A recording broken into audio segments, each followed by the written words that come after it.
안녕하세요. 토리 ABA 토리쌤 전은지입니다. 오늘은 함께 일하고 계시는 박예슬 선생님의 얘기를 들어보려고 해요. 일단 간단히 인사 먼저 해주시죠. 네, 안녕하세요. 토리 ABA 발달교실 송도 1호점에서 일하고 있는 박예슬입니다. 반갑습니다. 네, 반갑습니다. 이제 앞으로 박예슬 선생님이랑도 ABA에 대해서 얘기를 할 건데, 그 전에 이제 박예슬 선생님이 뭐 토리에 어떻게 오게 됐나, ABA는 어떻게 시작하게 됐나, 막 그런 것들이 저도 궁금하기도 하고 같이 얘기를 좀 더 나눠보려고 합니다. 사실 여기는 박예슬 선생님이 일하는 방이에요. 여기 뒤에가 박예슬 선생님 자리기도 하고, 그래서 여기서 촬영을 하게 됐고, 그러면 저희 이제 박예슬 선생님께서 토리 ABA에 오게 된 계기 뭐 알고 있긴 하지만 네, 좀 같이 얘기를 해주시면 좋을 것 같아요. 저는 항상 아이들과 함께 일을 해왔는데요. 제 첫 직장이 유아체육센터였어요. 그때 거기에서 처음 자폐 스펙트럼 장애를 가진 아이들을 만났거든요.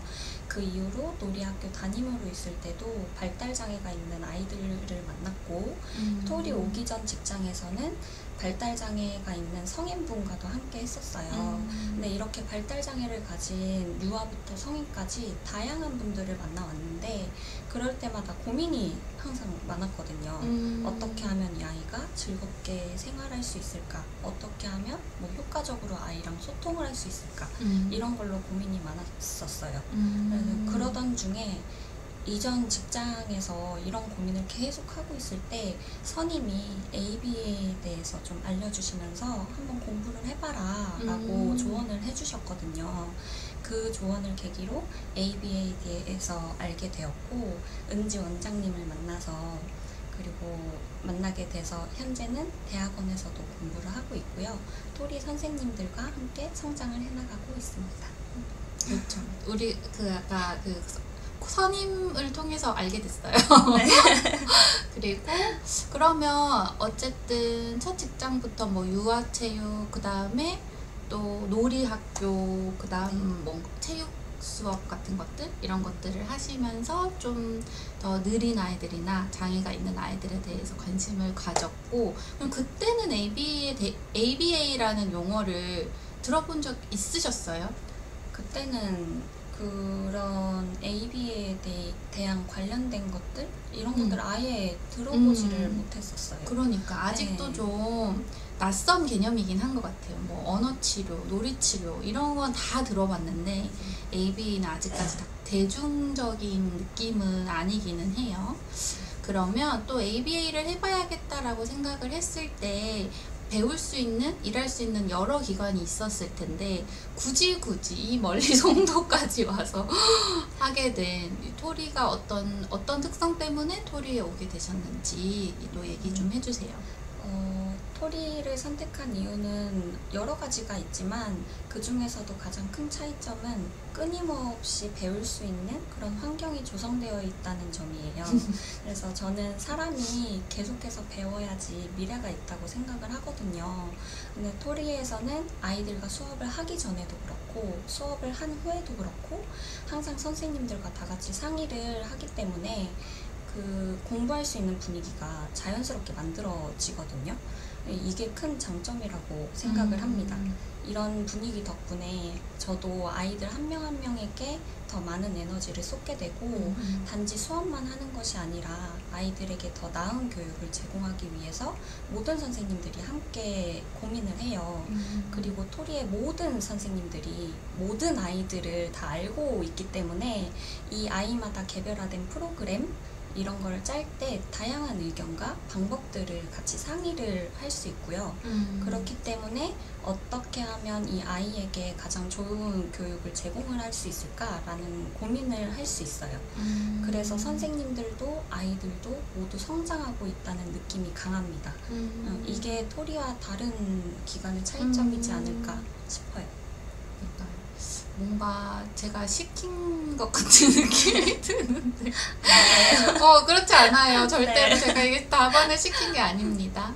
네. 저도 그게 제일 중요했던 것 같아요. 어쨌든 상담을 하거나 중재하기 어려운 친구들을 많이 만나다 보니까 절대 아무리 뛰어난 치료사도 혼자서는 해결할 수가 없더라고요. 부모님이랑 소통하는 일도 그렇고 아이들이랑 소통하는 일도 그렇고 진짜 쉬운 일이 아니기 때문에 선생님들이 서로서로 상의하면서 같이 고민하는 시간, 그러니까 누가 정답을 줄 필요는 없다고 생각을 하는데 같이 고민하는 시간이 되게 중요하더라고요. 그래서 저도 그때 진짜 많이 배웠었고, 그래서 우리 선생님들이 서로 그래도 좀 프로그램에 대해서 얘기할 시간이 있었으면 좋겠다라고 생각을 해서, 사실 이제 3시 프로그램 시작이면 저희가 거의 2시부터 준비를 하잖아요. 그러니까 거의 1시간 동안 애들 얘기하고 각자 준비할 거 하고, 그런 시간이 저도 되게 중요하다고 생각을 하고 있어요. 네.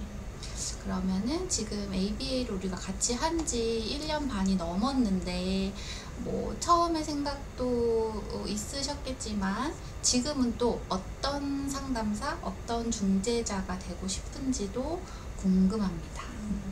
저는 부모님들께 믿음을 주고 아이들에게는 즐거움을 주는 상담사가 되고 싶어요. 부모님들이 예술 선생님이라면 믿을 수 있어 라고 생각할 수 있는 그런 신뢰받는 선생님이 되는 것이 목표입니다. 부모님의 믿음은 아이의 발전과 연결이 되어 있다고 생각을 하기 때문에 이 부분이 정말 중요하다고 생각을 해요. 또 아이들이 저를 좋아해서 우리 아이가 좋아하는 선생님이라는 그런 말을 들을 수 있는 사람이 되고 싶어요. 아이들이 토리에 올 때 여기는 공부하는 곳이라 싫어가 아니라 여기는 정말 재밌는 곳이야. 예술 선생님이랑 함께하면 더 재밌어 라고 생각을 하게 만드는 선생님이 되고 싶습니다. 이걸 위해서 전 지금 끊임없이 노력을 하고 있거든요. 맞아요. 아이들에게 즐거움과 성장을 동시에 제공할 수 있는 그런 치료사가 되는 것이 저의 최종 목표입니다. 맞아요. 진짜 애기들 가끔 특정한 선생님을 좋아한다는 느낌이 들 때가 있잖아요. 말로 하기도 하고. 맞아요. 그러면 진짜 얼마나 뿌듯한지 몰라요.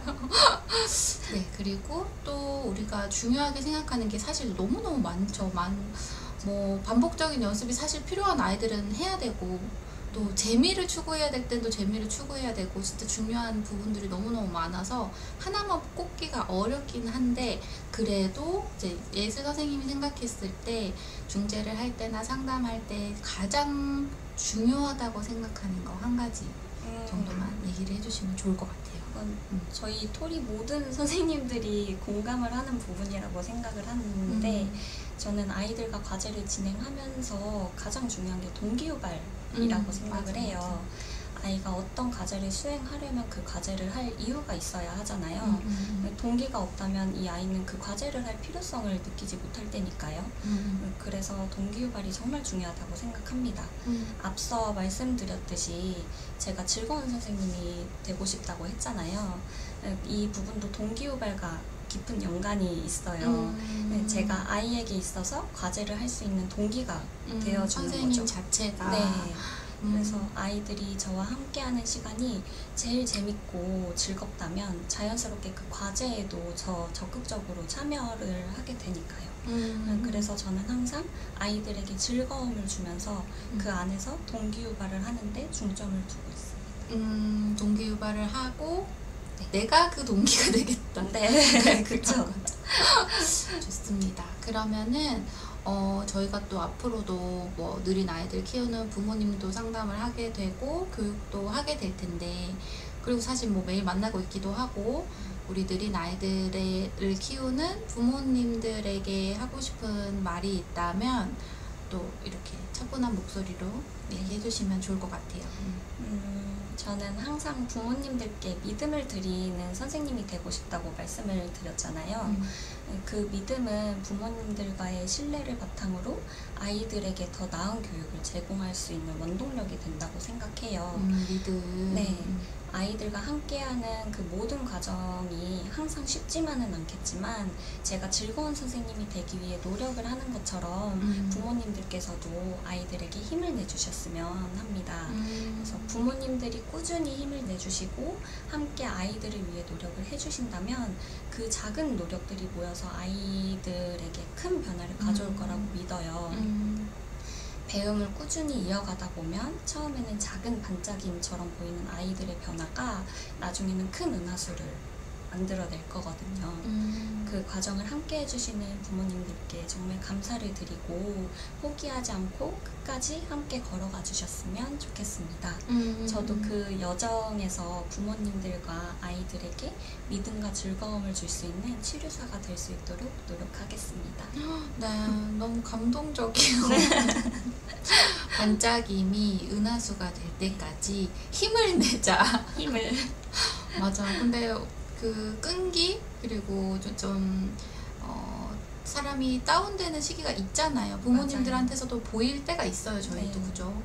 근데 그때 또 일어나시고 끝까지 힘내시고 은하수가 될 때까지 그 여정을 예세 선생님이 같이 해주신다고 합니다. 화이팅! 저도 진짜 이런 얘기하면서 많이 배우는 것 같아요. 그럼 박예슬 선생님이 어떻게 예비하게 됐는지 이런 얘기들은 여기서 마무리를 하고 그 다음에 박예슬 선생님이 준비한 자조 기술에 대해서 이야기를 나눠보도록 하겠습니다. 네. 감사합니다. 감사합니다.